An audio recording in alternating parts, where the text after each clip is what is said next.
first type of acute coronary syndrome we will deal with is termed ST elevation myocardial infarction, or Stemi for short.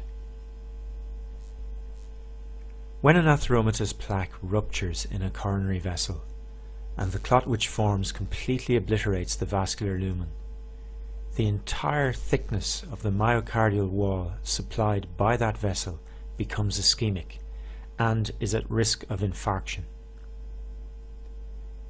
In the example shown here, the patient has developed a complete occlusion of the artery which supplies the lateral wall of the left ventricle. In this horizontal section, the ischemic area in the lateral wall of the left ventricle is shown in grey. If the blockage of the arterial lumen persists, necrosis begins in the subendocardial region and in the subsequent hours spreads outwards in a wave of cell death, which may ultimately involve the full thickness of that region of the myocardial wall. At all stages of this process, characteristic changes are produced in the ECG leads directly overlying the region of myocardium that the occluded vessel supplies. As the region of myocardium affected in this example lies directly under leads V5, V6, lead 1 and AVL, the ECG changes we are about to discuss are observed in these leads. We will examine these changes in lead V6 as an example. You will remember from section 1 that normal T waves tend to be slightly asymmetrical in shape and less than 50% of the height of the preceding OR wave. Within the first few minutes of complete vessel occlusion, T waves in the leads overlying the affected area rise in amplitude. The mechanism underlying these hyperacute T wave changes is unknown. In these early stages, hyperacute T wave changes are followed by a very characteristic ECG abnormality in the affected leads. The line on an ECG readout connecting the end of the QRS complex and the T wave is called the ST segment. Normally, all myocytes are depolarized at this time, and there is no electrical flow in the cardiac muscle.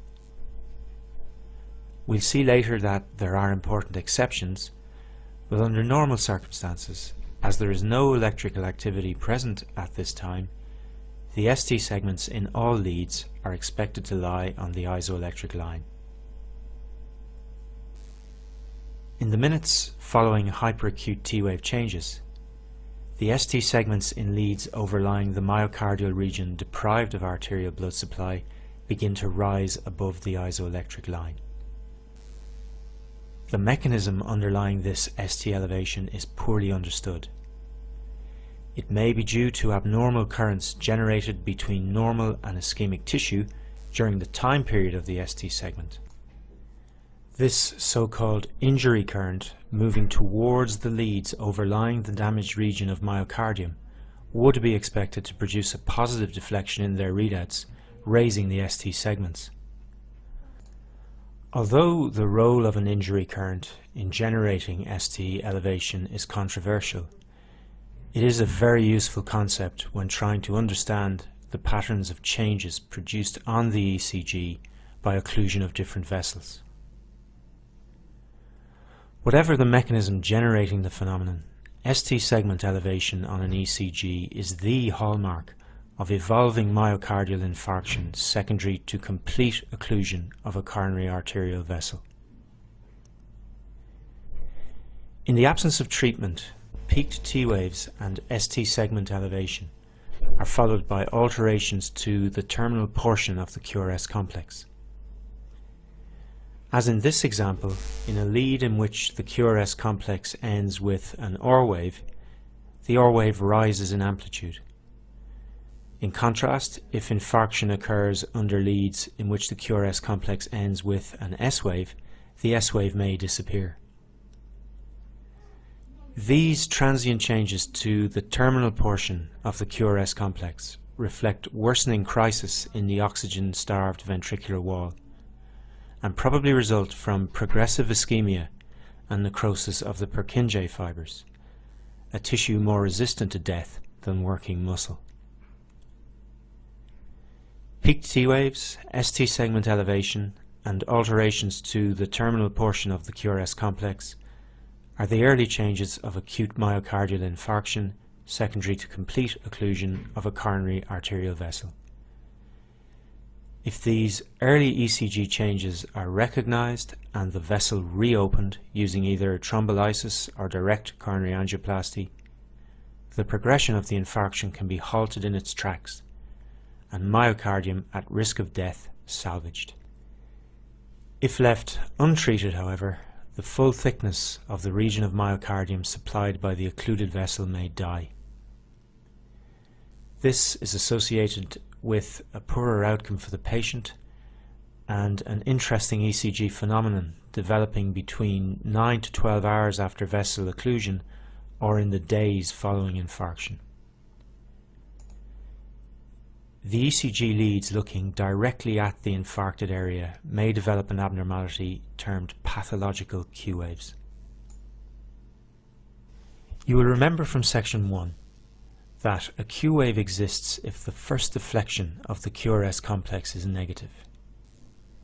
In a normal person, the left to right movement of current during depolarization of the interventricular septum can produce an initial negative deflection in the QRS complex in the left lateral leads.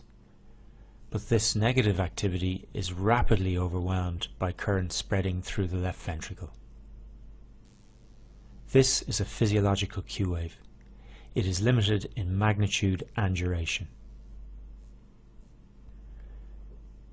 We will now examine what happens when the full thickness of myocardium under lead V6 is dead.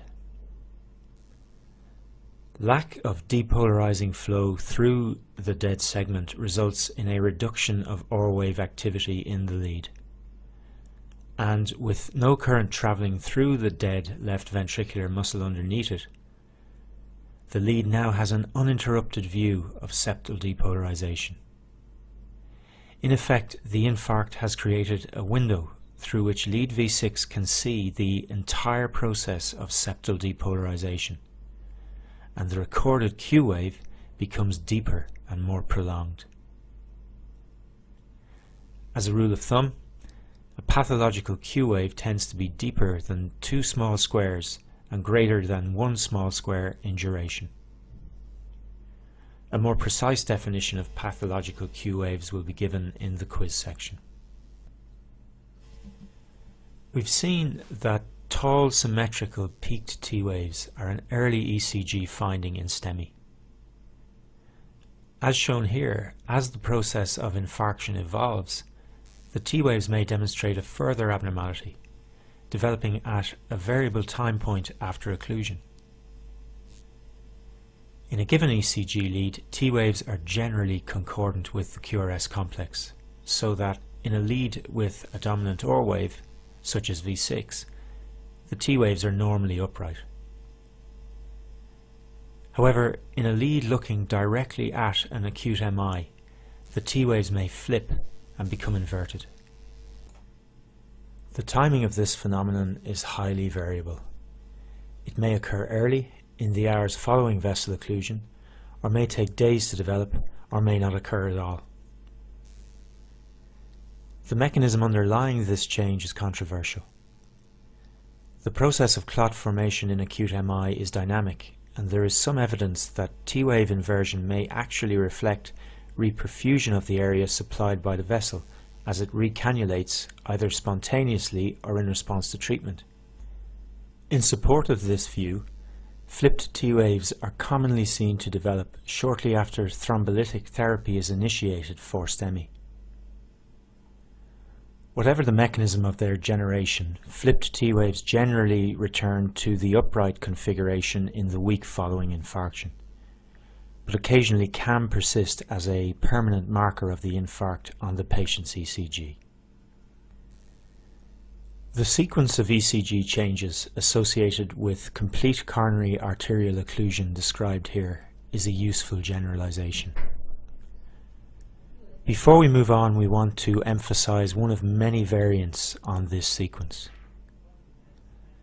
The traditional view of pathological Q waves as a late and permanent marker of irreversible myocardial death has been modified in recent years. It is important to be aware that in a proportion of cases, Q waves and loss of R wave activity may develop very early in the course of Stemi. In this situation, the presence of Q waves still implies that the muscle underlying the lead is electrically inactive and failing to depolarize, creating an electrical window into the left ventricle.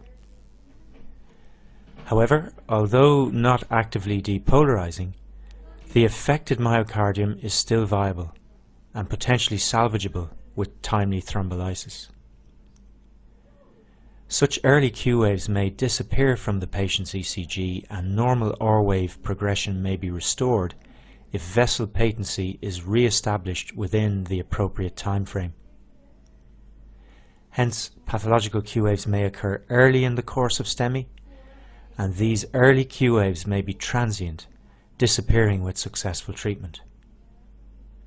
This illustrates a point: you should not time the onset of an ST elevation MI from analysis of the ECG alone.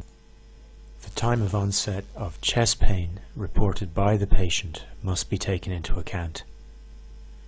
So, to recap, persistent complete occlusion of the lumen of a coronary artery or one of its major branches places the full thickness of myocardium supplied by that artery at risk of infarction. Within seconds to minutes of vessel occlusion, symmetrical peaked T waves are observed in the leads directly overlying the blood-deprived area of myocardium. This is followed by elevation of the ST segments above the isoelectric line in these leads, and this in turn is followed by alterations to the terminal portion of the QRS complex. The development of pathological Q waves occurs 9 to 12 hours after the onset of occlusion or in the days following infarction. T-wave inversion may be seen in the affected leads at a variable time point following occlusion. While ST segment elevation generally resolves within days and T-wave inversion within weeks following the infarction, late pathological Q waves are a permanent marker of such an MI on the patient's subsequent ECGs. However, the presence of Q waves should not be used to time the onset of an MI, as early transient Q waves are a common variant. We will now go on to discuss the identification of the culprit vessel in ST elevation MI.